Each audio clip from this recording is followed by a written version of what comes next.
Semoga Sriwijaya FC tembus Liga 1 dan semoga manajemen Sriwijaya FC tetap mempertahankan pemain-pemain bintang walaupun saat ini pemain Sriwijaya FC diliburkan dikarenakan kompetisi dimulai awal 2021. Bravo Sriwijaya FC, semoga kita tembus Liga 1. Sriwijaya kita pacak.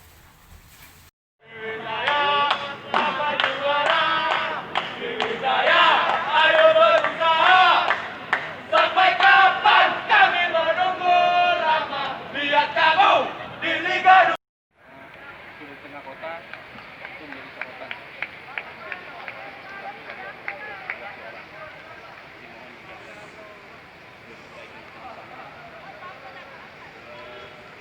Tempatnya nyaman menurut saya selama posisi dari